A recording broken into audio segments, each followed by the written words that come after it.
People often ask me, what's actually the difficulty when building a large cryptocurrency farm? Usually these people have already built a computer, they know the different parts that go in, and the strange thing about it, it's really difficult to answer, because they're completely right. Plugging in all the cables in the right way and putting all the components together is not very difficult.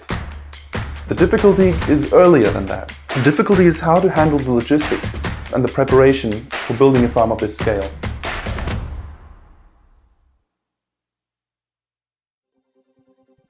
Hi, I'm Philip Salter. I'm handling mining operations for Genesis Mining here in Iceland.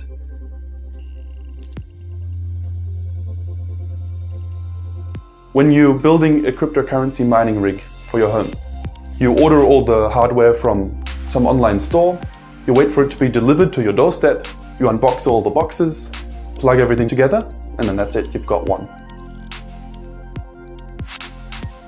Now, when you're trying to do this in a very large scale, to build thousands of these machines, that's where things get complicated.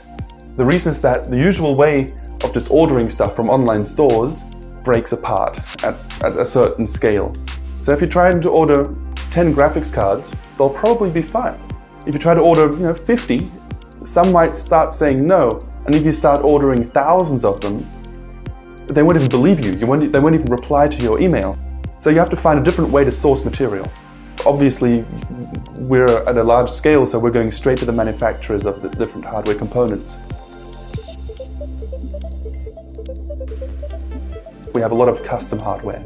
We have lots of stuff that just did not work out for us in the way that it's sold in online stores or any store, and we had to design our own and have it made. That's of course another dimension of making things more complicated, because not just you have to talk to a manufacturer and get a shipping date and organize shipping and all this kind of stuff. You have to think about this early enough to design your product, to talk with the manufacturer to make sure he understood correctly what you want, to have him produce it, to then deal with some kind of problems which usually happen, and then deal with the logistics. So the whole time frame for the project is getting larger and larger. The amount of communication needed for the project is getting bigger and bigger. And people don't see it coming because it's just problems that you're not faced with if you're just looking at it from the technical side. These are just real-world problems that you get with large scale. And it's something that you have to be on top of from the very beginning, otherwise your entire project will be delayed by a lot. Luckily, we have lots of experience here with these kind of small, annoying problems.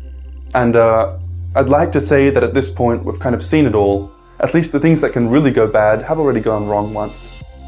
So we are extra careful and just basically think about these problems in advance and try to solve them before they even happen. For example, we order a couple % more of everything than we actually need, because of course some of them will be faulty, some of them will be broken, some of them will be missing, some of them will be lost or something.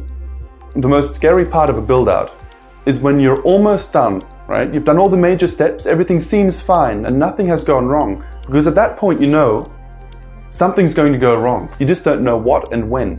And the later it is in the build-out, the less time you have to fix it, right? So I'd rather have something go wrong in the very beginning, and then it's a big problem and you fix it and it takes you a week, but then everything goes smooth.